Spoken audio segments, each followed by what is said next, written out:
especial para todos nosotros que hace mucho tiempo no venían a la iglesia por asuntos de salud.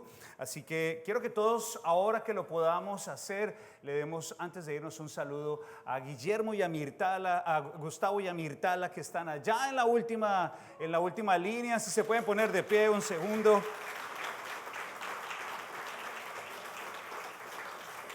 Gustavo y Mirtala han servido en esta iglesia por muchísimos años. De hecho, muchos de los jóvenes que aún nos acompañan fueron enseñados por Mirtala hace varios días ya. Bien, tenemos niños aquí, ¿verdad? Y supongo que varios de ellos quieren ir a sus clases, así que les voy a invitar a todos los niños que se levanten y vayan a sus clases, esperando que tengan un gran tiempo.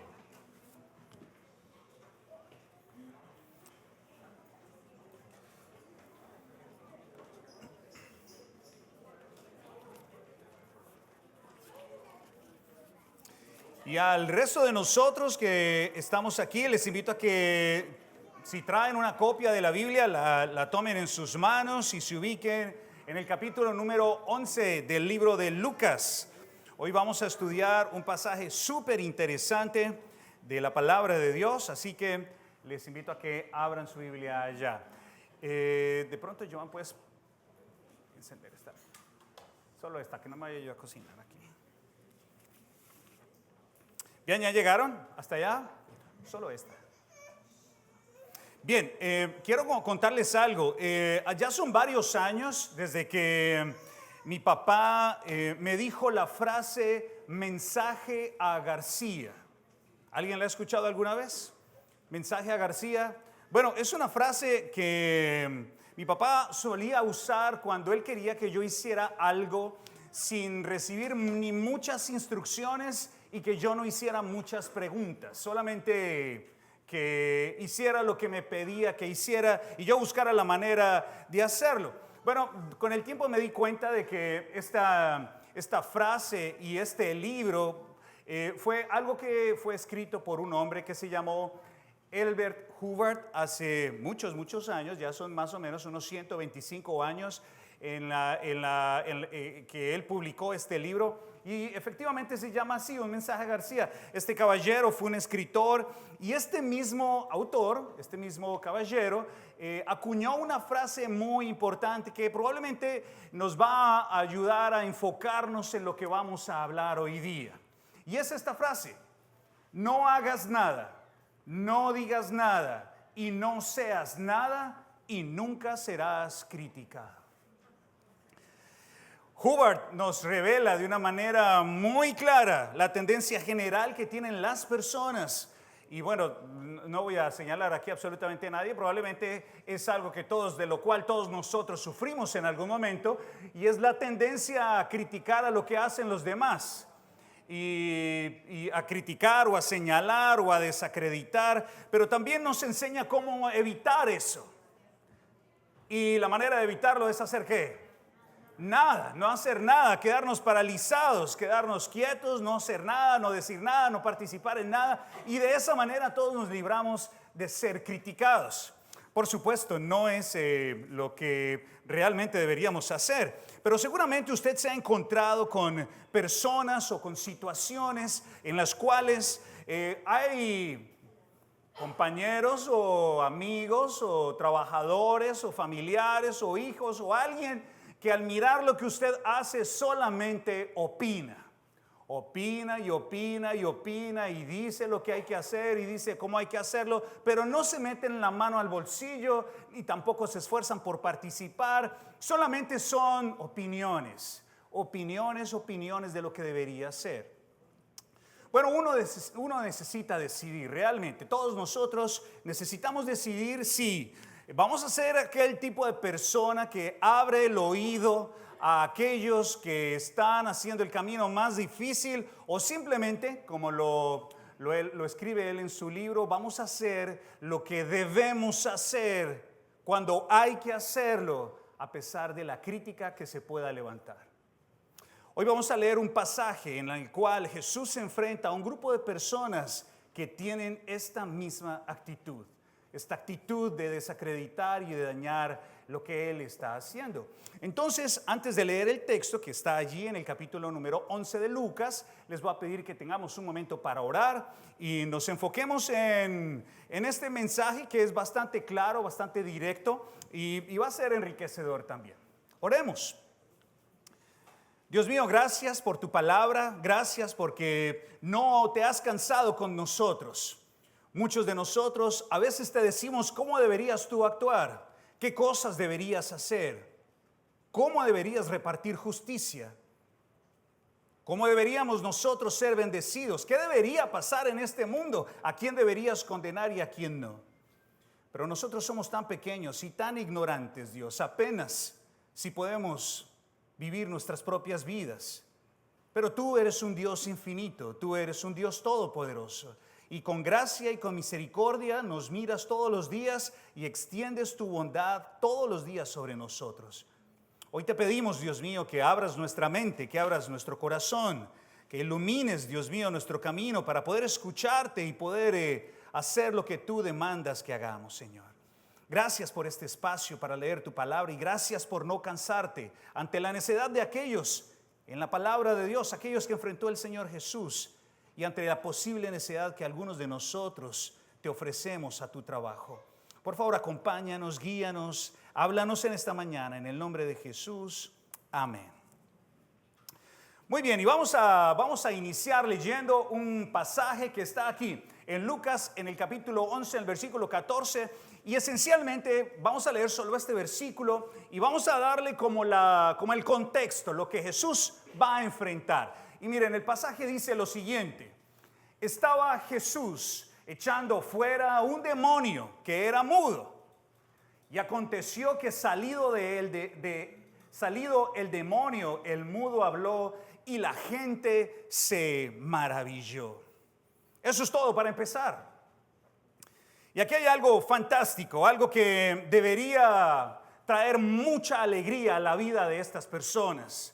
Algo extraordinario que no se ve en las Escrituras con mucha frecuencia, pero sí se veía en el ministerio de Jesús.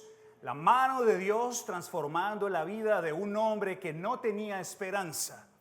Este hombre estaba mudo. En Mateo dice la palabra que este hombre también tenía problemas de audición, o de visión, no veía y era mudo. Y si ustedes se pueden imaginar una persona ciega y muda, o en este caso, en esta descripción que nos da Lucas, un hombre mudo, bueno, seguramente en la mente de las personas que rodeaban a este hombre dirían: este hombre es un pecador. Debió haber hecho algo su familia o él para que estuviera en esta situación. Probablemente era difícil que se mantuviera por sí mismo porque no podía comunicarse fácilmente. Este hombre era un hombre que había sido, de acuerdo al contexto, dejado a un lado. Pero allí, cuando está uno abandonado, solo, sin esperanza, sin alguien que tenga fe o tenga esperanza, ahí aparece Jesús y restaura a este hombre completamente. Ahora, no voy a ahondar mucho en el tema del demonio porque no es de lo que se trata el mensaje, pero creo que ustedes y yo juntos podríamos notar que en las Escrituras, en repetidas oportunidades, nos muestran elementos o entidades espirituales que son capaces de cambiar o de influir en el comportamiento de las personas. Y aquí son claramente identificados como demonios. Después abundaré un poquito de esto más adelante. También vemos en las Escrituras que estas entidades pueden afectar la salud de las personas. Es lo que vemos acá. Pero ante este milagro, ante esto que es inexplicable, ante los ojos de los que estaban allí, los fariseos, y luego veremos que habían más de unos cuantos fariseos, había mucha gente. Hay maravilla, algunos están maravillados. No obstante, aquí aparecen algunos que no están tan maravillados. Y es lo que dice el siguiente versículo en el 15-20. Escuchen esto. Pero algunos decían, noten, es probable que uno pueda ver milagros en las vidas de las personas, pueda ver a Dios actuar en nuestra vida y todavía guardar cierto escepticismo. Dice, pero algunos de ellos decían: por Beelzebú, príncipe de los demonios, echa fuera los demonios. Otros, para tentarle, le pedían una señal del cielo. Imagínense esto. Y luego dice lo siguiente: mas él, conociendo los pensamientos, les dijo lo siguiente. Y esta es una frase central en nuestro mensaje hoy: todo reino dividido contra sí mismo es asolado, y una casa dividida contra sí misma, ¿qué le va a pasar? Va a caer. Y también, si también Satanás está dividido contra sí mismo, ¿cómo permanecerá su reino? Ya que decís que por Beelzebú echo yo fuera los demonios, pues si yo echo fuera los demonios por Beelzebú, vuestros hijos, ¿por quién los echan? Por tanto, ellos serán vuestros jueces. Mas si por el dedo de Dios yo echo fuera los demonios, ciertamente el reino de Dios ha llegado a vosotros. Hay entre la multitud unos cuantos observadores que no celebran, sino critican, señalan. Y aquí hay dos cosas en estas palabras de estos personajes. Hay dos cosas. Una de ellas es una denuncia y la segunda es una petición. Vamos a hablar primero de la petición y luego vamos a ir a la denuncia, particularmente de estas personas. Y esta denuncia, esta petición es muy sencilla. Queremos otra señal. Esa es la petición de la gente. Ahora, pero noten esto. Están viendo estas personas, es un milagro. Acaba de hablar el que no hablaba. Acaba de ver el que no veía. Pero las personas, en lugar de celebrar esto, llaman la atención de Jesús a que queremos más. Queremos otra señal. Y aquí me pone a pensar este pasaje y la actitud de estas personas en nosotros, en ustedes, en mí mismo. ¿Cuántas señales se necesitan? ¿Cuántas señales usted necesita ver para volver sus ojos a Dios? ¿Cuántas cosas más quiere ver usted en su vida para creer en el poder de nuestro Señor Jesús? Uno puede ver, y probablemente ustedes son testigos de esto, en sus vidas y en las vidas de las personas que los rodean, milagros y señales muy claras de que Dios está actuando, de que Dios tiene poder. Pero aún así, uno pasa por alto y dice, todavía no es suficiente. Todavía quiero otra cosa. ¿Cuántos de ustedes, hermanos y hermanas, clamaron y pidieron palabra por palabra que Dios los trajera a este país? Y lo vieron y lo están experimentando, pero ahora quieren más. Quieren otra cosa para poder comprometerse del todo. Y eso me hace pensar en que probablemente algunos de nosotros estemos con una actitud no tan agradable, que estemos siendo solamente observadores y habladores y no participantes de esta obra del Señor. Ahora, en absoluto quiero yo ser muy frontal en este texto, pero no voy a ser yo el que va a llevar el texto. Lo vamos a ver ahora en las Escrituras. Ahora, cuando alguien quiere agradar a Dios, cuando alguien quiere buscar a Dios, no está pidiendo señales, está pidiendo instrucciones. Dios mío, ¿qué quieres que yo haga? Dios mío, ¿hacia dónde quieres que yo dirija mi vida? Dios, ¿qué quieres que yo cambie en mi corazón? ¿De qué manera yo te puedo agradar? Esta es una actitud diferente. Ahora bien, hay algo muy interesante acá.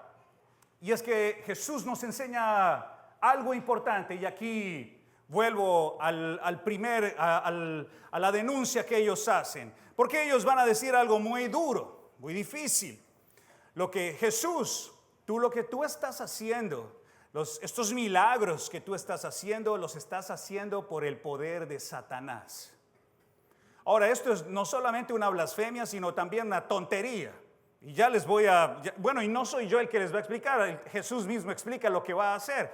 Pero Él dice algo muy importante que quizás tiene una aplicación inmediata a nuestras familias, una aplicación inmediata a nuestras relaciones, a las relaciones que tenemos con nuestros hijos, con nuestros amigos. Y es que la división trae destrucción.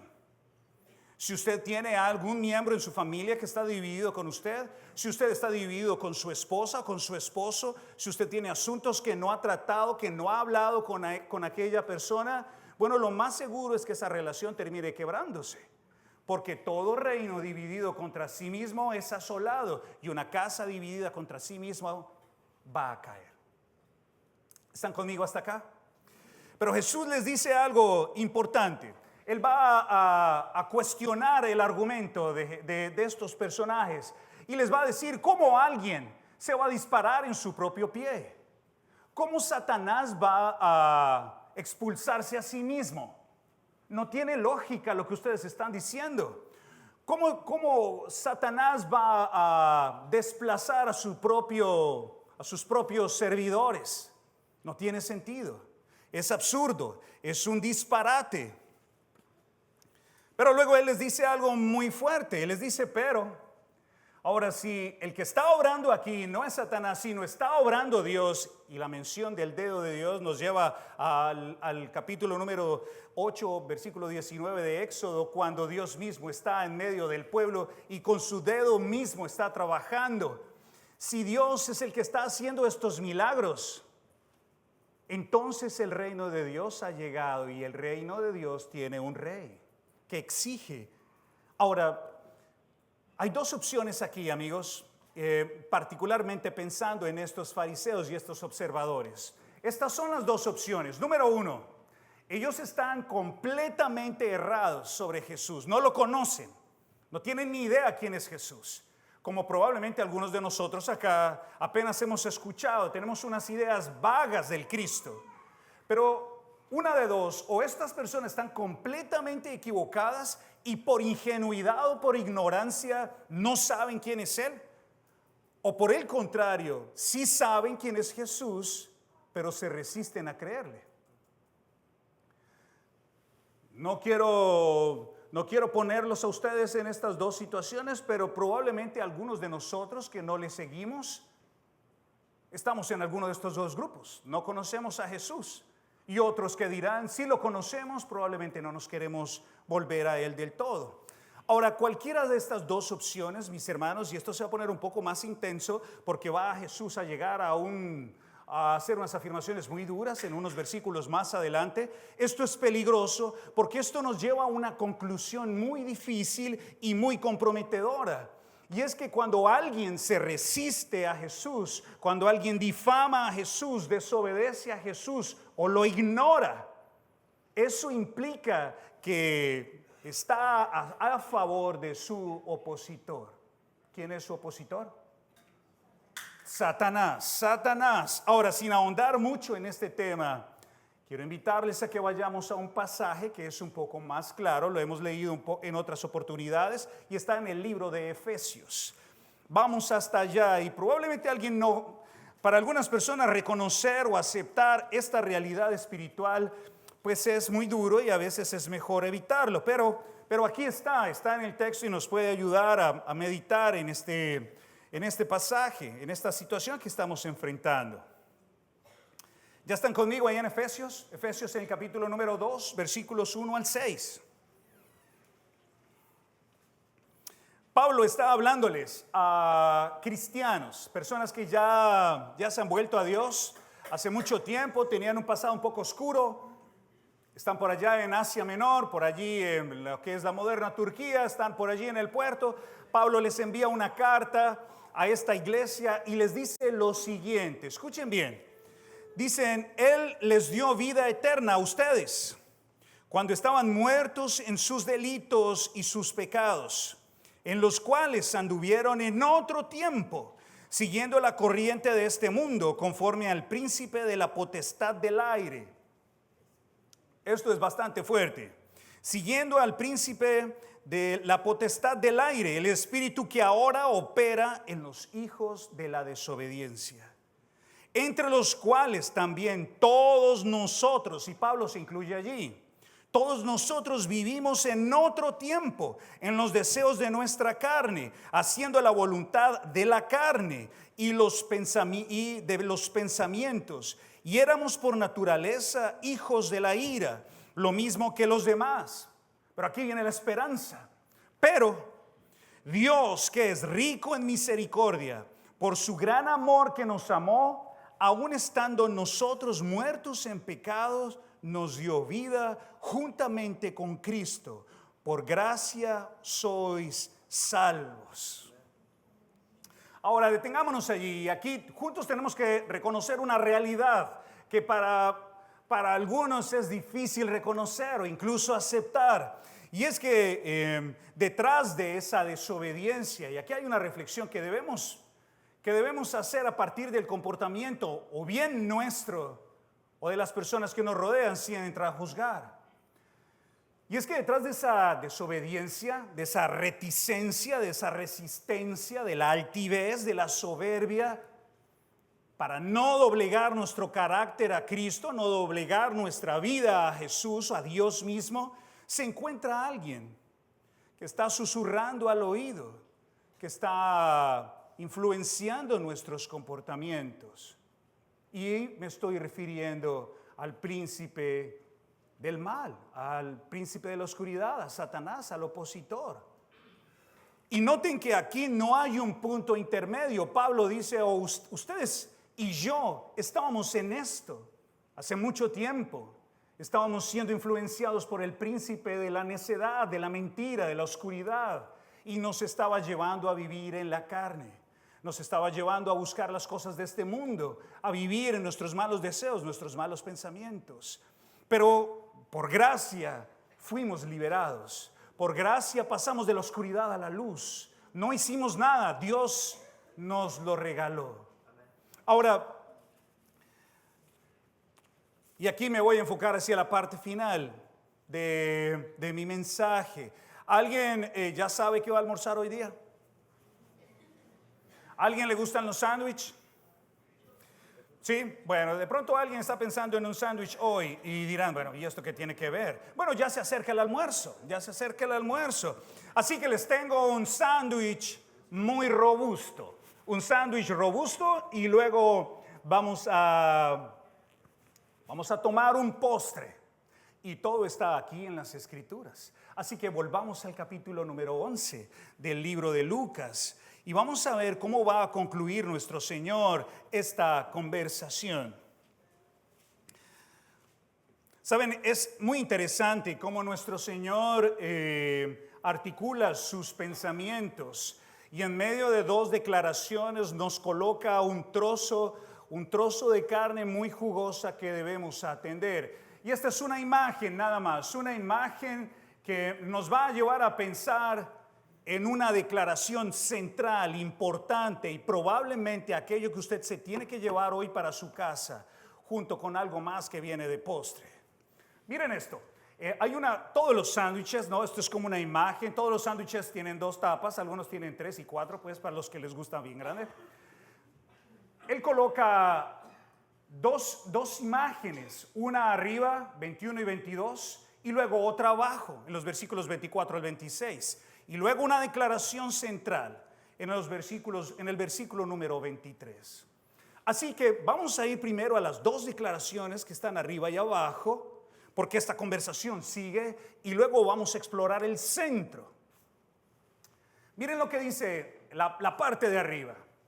Cuando el hombre fuerte, armado, guarda su palacio, en paz está lo que posee.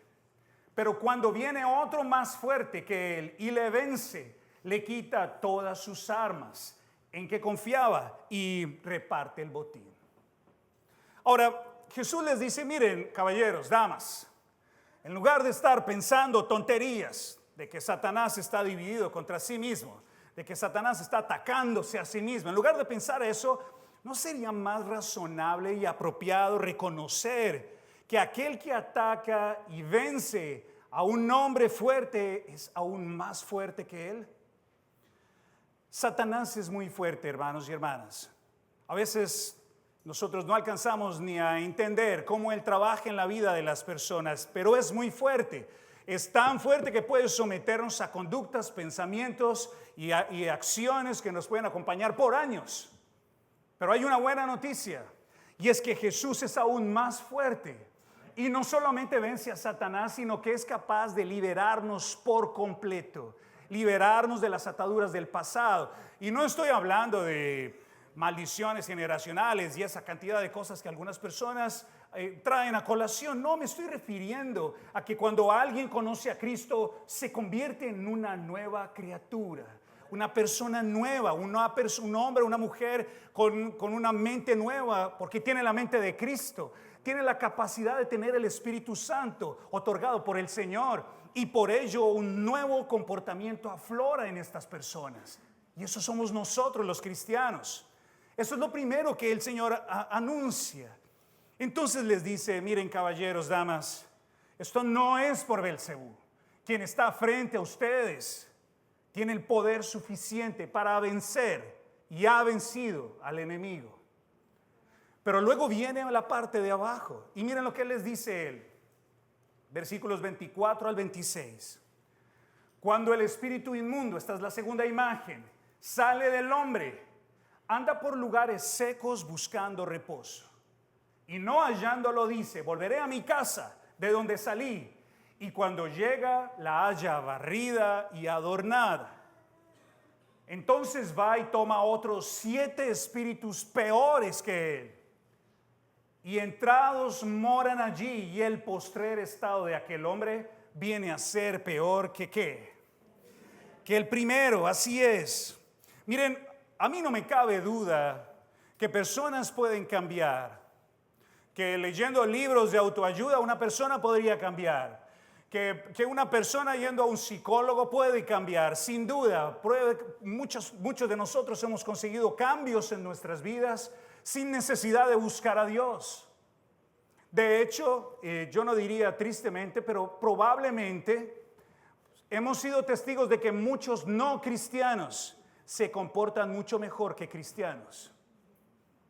Muchos cristianos no cumplen su palabra. Muchos cristianos piden prestado y no pagan. Muchos cristianos dicen que llegan a una hora y no llegan. Muchos cristianos mienten. Muchos cristianos son adúlteros. Muchos cristianos hacen cosas que no deberían hacer. Y muchos no cristianos tienen un testimonio mucho más fuerte en muchas áreas. La ropa sucia se lava en casa, ¿cierto? Esa es la realidad. Ahora, no debería ser así, porque un hombre nuevo, una mujer nueva se comporta de una manera diferente. Tiene la mente de Cristo. Ahora bien, personas podrían recibir el auxilio divino para ver cambios en sus vidas. De la misma manera que el Señor hace salir el sol sobre buenos y malos. Dios nos bendice a todos y vemos cambios en nuestras vidas. Pero lo que dice Jesús el Señor es que a menos de que esa casa que fue abandonada sea tomada por Dios, la maldad podría regresar en cualquier momento de una manera mucho más fuerte y acabará llevando el estado de esta persona a algo mucho más difícil y mucho más triste. Pero viene lo sustancioso, mis hermanos, y es la mitad. Luego dice el Señor esta frase, que es, digámoslo, el trozo de carne de este sándwich. El que no es conmigo, contra mí es. Y el que conmigo no recoge, desparrama. Qué duras estas palabras. Yo quisiera que hubiera una línea media, un punto donde no tuviera que ser tan radical, pero gracias a Dios son sus palabras. Algunas personas, y quizás nosotros hoy día en este auditorio, intentamos mantenernos neutrales, ¿no? En un territorio donde no estamos tan comprometidos, pero tampoco estamos tan aislados, tan distantes. Somos simpatizantes. Pero hay algo aquí que el Señor nos dice, lo dice Él. Hermanos y amigos, nosotros no podemos mantenernos neutrales en esta batalla. No podemos ser indiferentes, no podemos pasar desapercibidos. Lo que dice Jesús, el Señor, es que o estamos con Él o estamos contra Él. O participamos en su obra o la destruimos. Esa es la realidad que el Señor nos deja en este trozo de enseñanza tan grande. Y ahora, lo queramos o no, hoy día este día, este domingo, usted ya ha elegido un bando. Ha permanecido en ese bando por cierto tiempo y probablemente no sabe dónde está. Y algunos, y esto es interesante porque cuando uno pregunta, ¿cómo te sientes? ¿Cómo estás? ¿Cómo va la vida? Bien, yo estoy bien con Dios, estoy bien con todo el mundo. Bueno, eso es muy interesante cuando lo miramos desde abajo hacia arriba. Pero ¿qué diría Dios sobre nosotros? Si le preguntáramos a Jesús sobre cómo estamos nosotros, sobre en qué bando estábamos, ¿qué diría Jesús? ¿Estás conmigo o estás contra mí? ¿O estuviste conmigo un tiempo y ahora estás contra mí?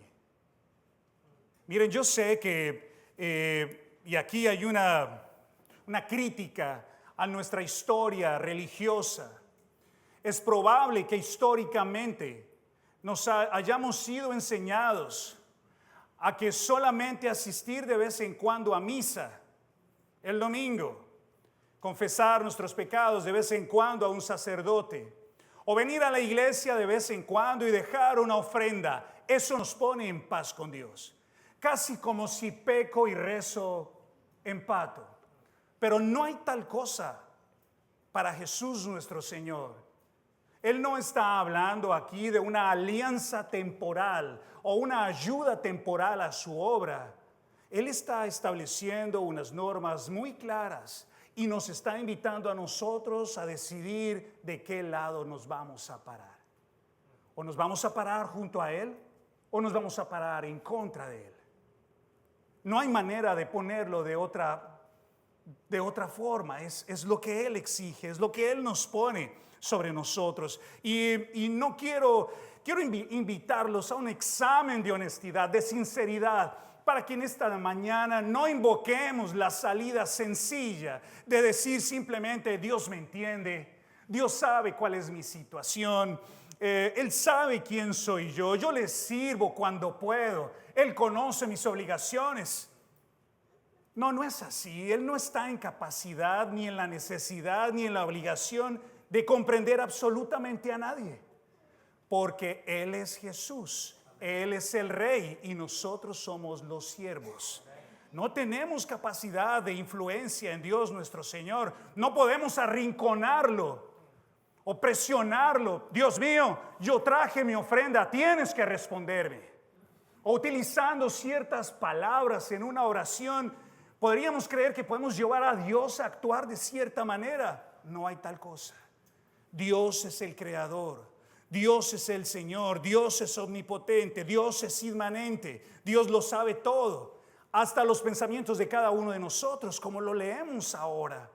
Así que nuestra actitud debe cambiar y debemos ponernos más bien en la disposición de escucharlo y disponernos a ver qué es lo que Él desea. Y ahora, mis hermanos y hermanas, para concluir, vamos a revisar dos últimos versículos. Y este es el postre, el final de esta conversación de nuestro Señor. Pasa algo noble aquí, ¿no? Jesús está enseñando, ha terminado de hablar con todas estas personas y de repente una mujer está muy emocionada. Probablemente todo lo que Jesús dijo le ha llegado a su corazón. Y dice lo siguiente: mientras él decía estas cosas, una mujer de entre la multitud levantó la voz y dijo: bienaventurado el vientre que te trajo y los senos que mamaste. Y él dijo: antes bien, bienaventurados los que oyen la palabra de Dios y la guardan. ¡Wow! ¡Qué impresionante esto! Porque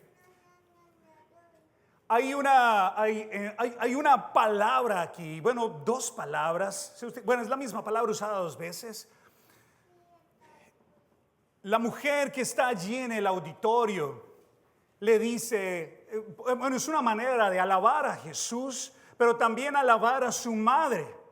La palabra Macarios aparece 50 veces en el Nuevo Testamento y 50 veces dice lo mismo, se traduce igual.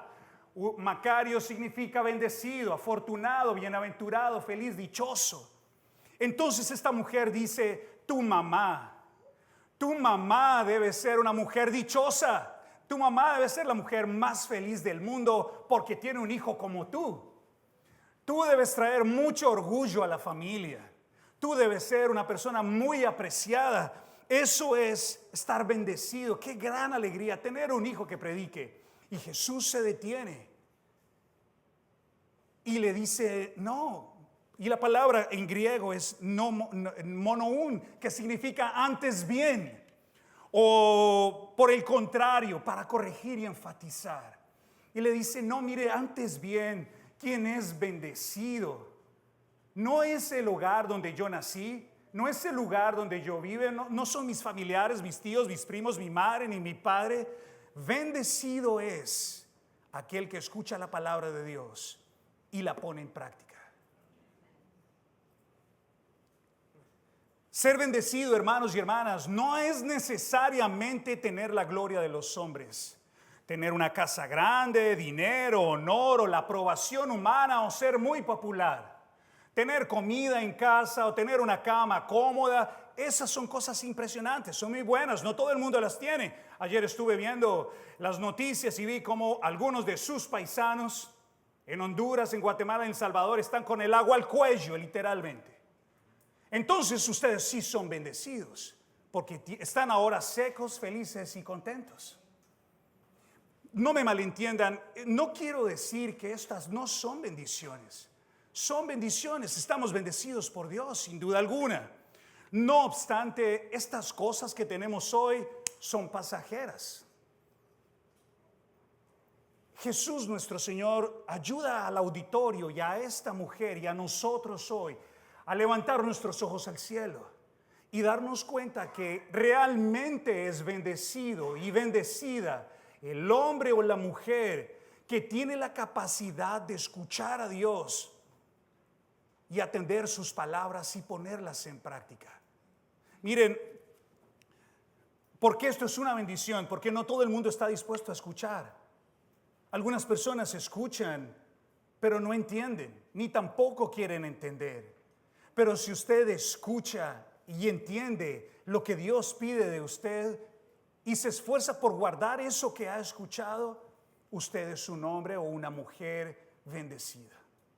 Eso significa ser bendecido. La suprema bendición es escuchar al Señor, escuchar su palabra y ponerla en práctica, porque eso le traerá a usted vida eterna, le traerá a usted esperanza, le traerá a usted una vida completamente transformada. Así que siéntase bendecido. Pero ¿cómo voy a ser bendecido si soy un inmigrante en este país? No tengo documentos, no soy como los demás. No soy gringo, no tengo pasaporte azul, no tengo ni siquiera licencia de conducción. ¿Cómo? ¿Cómo voy a ser yo bendecido? Bendecido es usted si escucha la palabra de Dios y la guarda.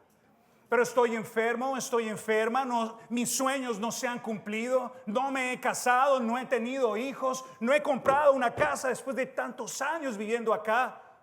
Dios dice bendecido y bendecida si usted escucha la palabra de Dios y la guarda. Hermanos y hermanas, tenemos que ver nuestra vida espiritual como Dios la ve, no como el hombre la ve. Para los hombres, hermanos, nosotros somos iletrados, ignorantes. El que escucha la palabra de Dios no es alguien que vale la pena seguir. Para Dios es un hombre bendecido y una mujer bendecida. Hoy quiero invitarles a que reconozcamos nuestra necesidad de Dios. Hoy quiero invitarles a que no nos dejemos asombrar por los espejismos que nos ofrece este mundo.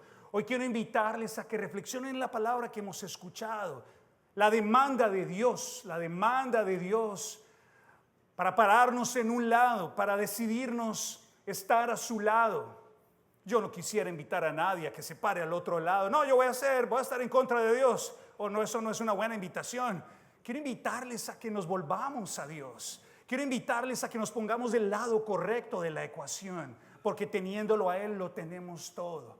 Y si usted ha experimentado un periodo de distanciamiento o siente que su corazón no está dispuesto a seguir, no tiene la voluntad suficiente para seguir a Dios, quiero invitarle a que se ponga de pie para que oremos juntos hoy. Pidamos a Dios un corazón decidido, que ponga en nosotros un corazón. Si usted hoy reconoce que le falta fuerza, si usted necesita la ayuda de Dios, oremos juntos, póngase de pie y oremos juntos en este día. Si usted no le ha dado a la atención apropiada la palabra de Dios, o se siente necio o necia, porque hay mujeres necias también, ¿verdad? Los caballeros no dijeron nada por su propia seguridad. Está bien, está bien. Si usted reconoce que ha sido necia por voluntad propia, póngase de pie y vamos a orar para que Dios nos ayude a tener un corazón sensible. Pero parece que no hay necios aquí. Oh, sí, perdón, hay algunos.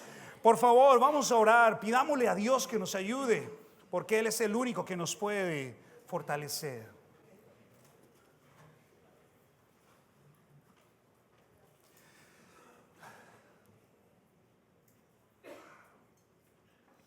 Dios mío, tu palabra dice, lo acabamos de leer, Señor, que tú lees, Dios mío, los pensamientos de los hombres, que tú conoces a profundidad las intenciones de nuestro corazón, que tu palabra, Señor, es como vernos a un espejo que revela absolutamente todo lo que tenemos dentro.